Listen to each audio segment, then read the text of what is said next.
Olá, professor Flávio Barcelos aqui para mais uma aula do nosso módulo 2, módulo de projetos. E dando sequência ao nosso estudo dos sistemas autônomos, hoje eu vou falar do inversor autônomo. Beleza? Esse equipamento é o que faz a adequação entre a tensão que está no formato de corrente contínua, tá? Tensão no estilo DC, para uma tensão AC, que é a tensão que pode ser utilizada por todos os equipamentos aí, todos os eletrodomésticos do nosso cotidiano.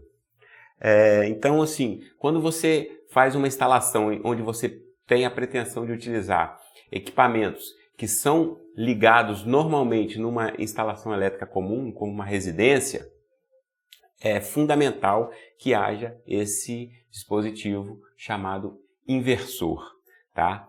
E a gente vai ver na aula de hoje alguns aspectos um pouco mais técnicos, detalhados, onde eu coloquei na apresentação, e de uma forma também um pouco mais abrangente, qual é o sentido, a função, como é que você escolhe, quais as características importantes a se observar na escolha e no dimensionamento de cada inversor para cada projeto específico. Legal? Então, eu convido você aqui para a minha apresentação, a apresentação que eu preparei para nós. E vamos lá, vamos seguir, porque no final da aula de hoje tem mais uma tarefa, né? A gente vai continuar resolvendo o nosso exemplo. Então, vamos lá. Ok, então nossa aula 2.11, né? Sistemas autônomos. E aí a gente começa com a nossa pergunta de sempre, afinal, o que é um inversor, né? E aí é uma forma de entender, né, uma pequena definição aí, é que ele trata-se de um equipamento que faz adequação entre uma tensão contínua, tá? Que você vê aí, o que é uma tensão contínua? Tensão contínua é uma tensão que ela pode ter esse formato aí retinho, tá?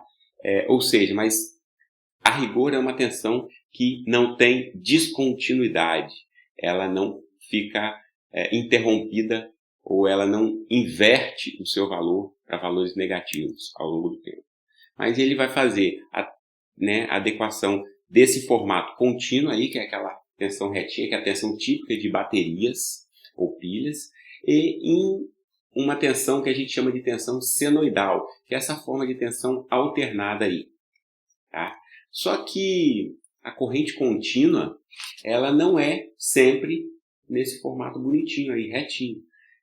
Essa outra forma de onda aí, que é uma forma de onda que nós, na eletrônica, nós conhecemos como retificada, né? Uma tensão retificada, que é quando você converte de alternado para contínua, essa tensão também é dita uma tensão direta, num sentido só, ela não inverte, ela não tem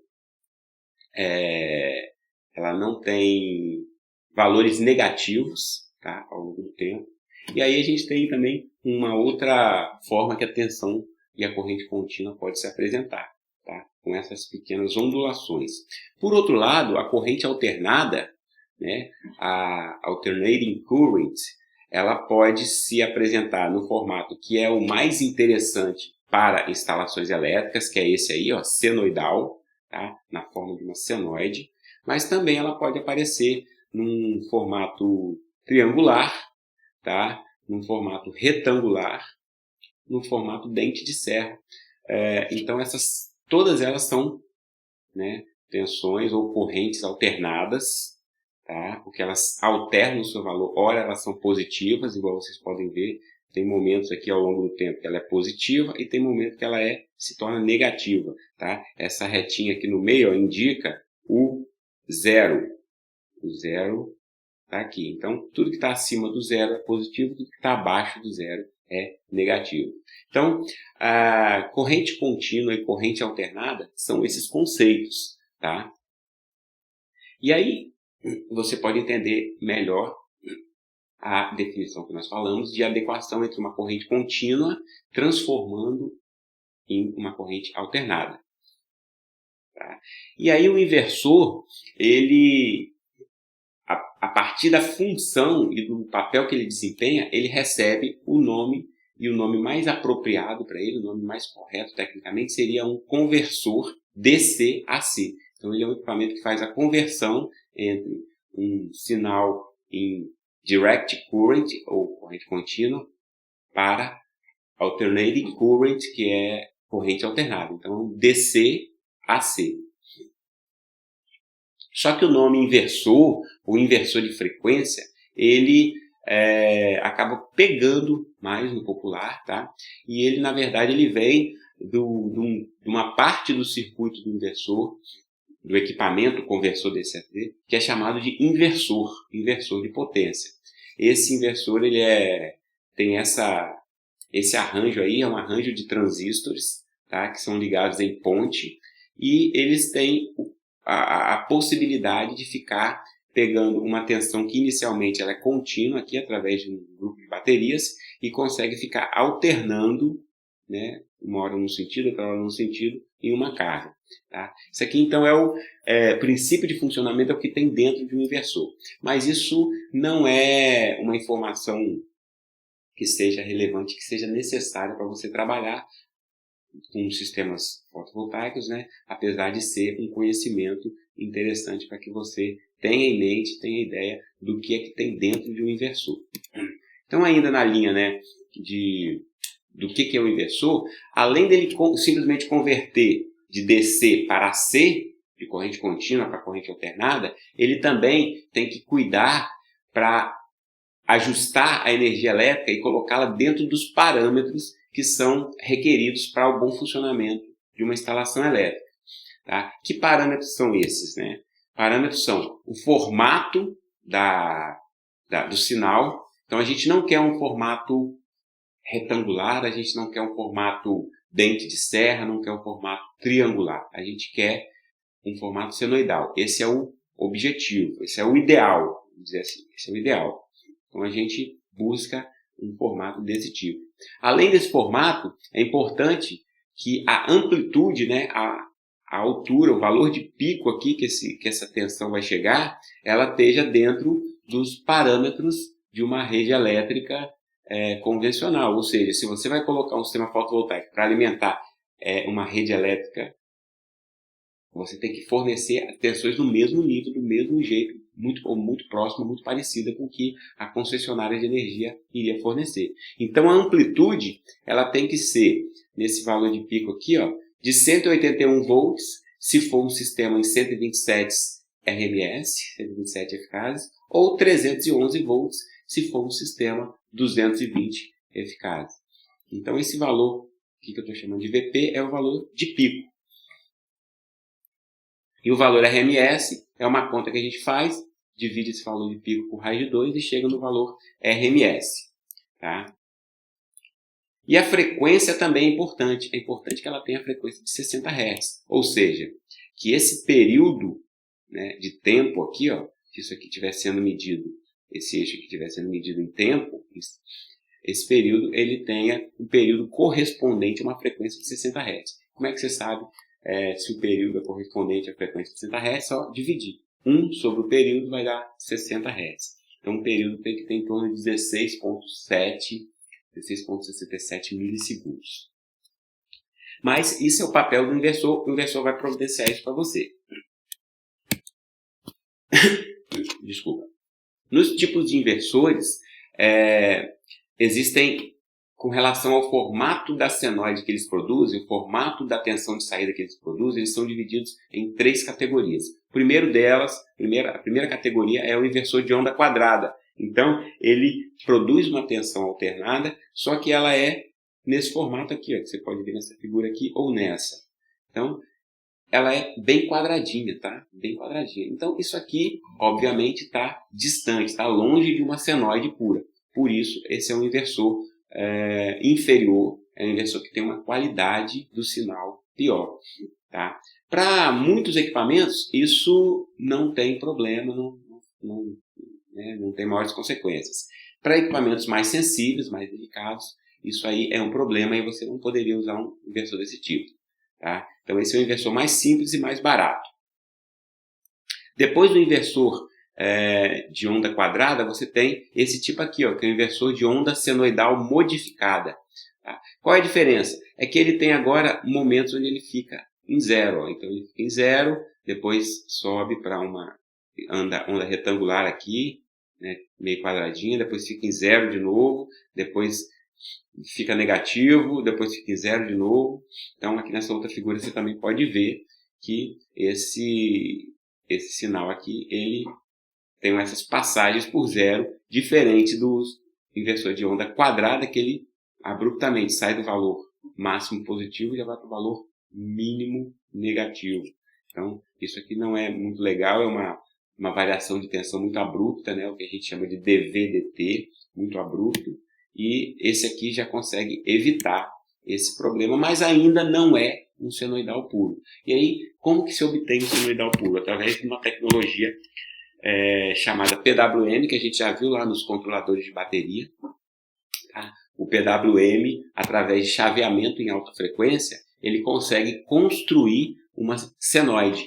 Então, observa aqui, ó, o que o PWM está fazendo são aqueles transistores que a gente viu na topologia lá, inversora, na ligação em ponte. Aqueles transistores eles ficam abrindo e fechando. E no momento que o transistor da ponte positiva ele fecha, ele aplica uma tensão máxima aqui. Só que ele fica fechado por um tempo pequenininho. Depois ele fica desligado por um tempo maior. Depois ele liga por um tempo um pouquinho maior. Depois ele desliga. Depois ele liga por um tempo maior ainda. Depois ele desliga de novo. Depois ele liga por um tempão, fica um tempão ligado. Depois ele desliga. E aí, ao final disso, o que você tem, tá, são vários pulsos. Por isso que o nome da tecnologia é PWM, é Pulse Width Modulation, largura de pulso, né? Modulação por largura de pulso. Então essa largura de pulso aqui vai modulando, vai moldando, vai construindo um sinal que é um pouco parecido com essa senoide aqui por trás. Obviamente ele ainda não é a senoide. Esse vermelhinho aqui, ele não acontece. O que você vai ter na saída do inversor é esse azul. E aí você pode me dizer, pô, Fábio, mas esse azul está muito longe de ser uma senoide ainda. E é verdade, esse azul ainda está muito longe. Você vê aqui nessa outra figura, né, um chaveamento um pouco mais alta frequência, né, abertura e fechamento mais rapidinho aqui, você vê a senoide, na verdade, ela não aparece. Isso aqui é uma fundamental. Fundamental, ela só é obtida, ela aparece a partir de um processo chamado filtragem. Então, o que a gente tem diretamente na saída das chaves inversoras é esse chaveamento aqui, ó, essa pulsação aqui.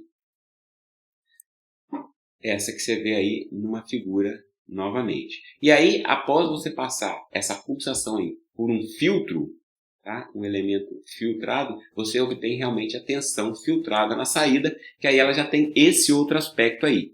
Tá? Você pode observar que ela já é muito mais parecida com uma senoide do que as ondas quadrada e a onda senoidal modificada. Ela é muito mais próxima de uma senoide. Ainda tem, obviamente, ondulações aqui, tá? Que são efeitos e consequências do chaveamento em alta frequência. Ela tem essas pequenas ondulações, mas já é um sinal com uma alta qualidade. Beleza? Então essa aqui é a saída do inversor autônomo PWM, que é o inversor mais sofisticado, o inversor melhor para se trabalhar. E aí então é uma figura que ilustra aí um resumo, colocando as três formas de onda para você comparar. Então tem a verdinha aqui, que é a onda quadrada, square aqui. Tem a azul, que é a sine, que é a senoidal, sine wave. E tem a modified, a modificada aqui, que é essa lilás aqui, essa roxa aqui, ó. Tem essa passagem por zero aqui. Aqui um outro gráfico com as tensões mais nítidas, a quadrada, a modificada e a senoidal, tá? Então, isso aqui fica bem claro.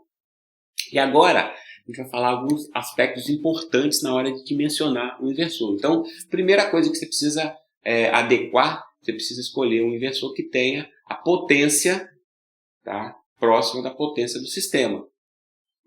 A potência do sistema seria uma potência próxima do que a gente já levantou até agora. A potência requerida pelos equipamentos, tá? A potência dos módulos, potência do banco de bateria. Então, tudo isso tem que estar de acordo. Não adianta você ter uma necessidade de potência muito grande e ter potência dos equipamentos pequena. Não adianta você ter muitos módulos e ter um inversor com a potência pequena. Não adianta você ter um inversor com a potência muito grande e ter uma potência total de painel fotovoltaico pequena.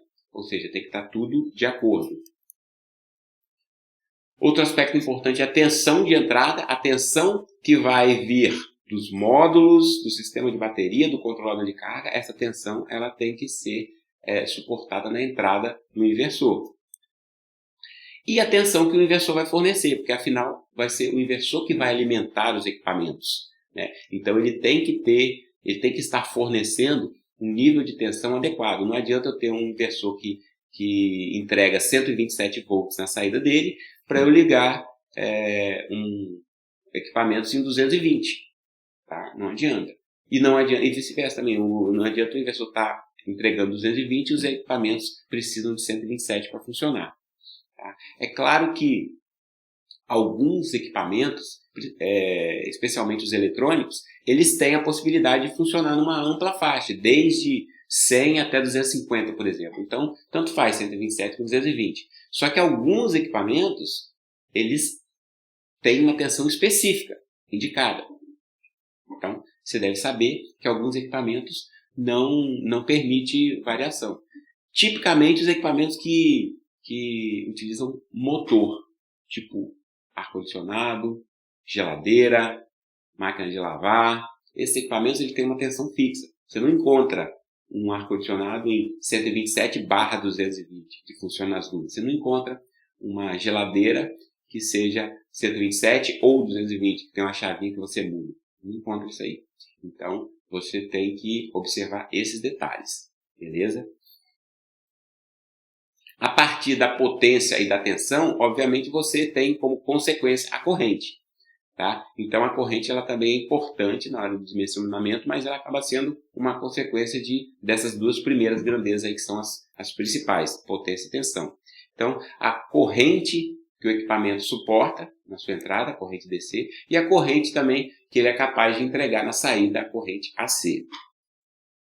Tá? E aí uma imagem aí de um pequeno inversor. Esse aí é pequeno mesmo, é de 600 watts. Tá? Ele tem entrada ali, ó, tá vendo? Input de 100 a 32 VDC e tem uma saída de 170 a 260 VAC. Ou seja, esse inversor aqui, ele não seria adequado para trabalhar no nosso projeto exemplo que a gente vem construindo aí, onde a gente já chegou a determinar o banco de baterias funcionando em 48 volts. E aí, se o banco vai funcionar em 48 volts, o controlador de carga também vai funcionar em 48 volts e, obviamente, eu preciso de um inversor em 48 volts. Esse aqui não atenderia porque ele está na faixa de 11 a 32. Além disso, ele também não atenderia porque a potência do nosso sistema, lembra?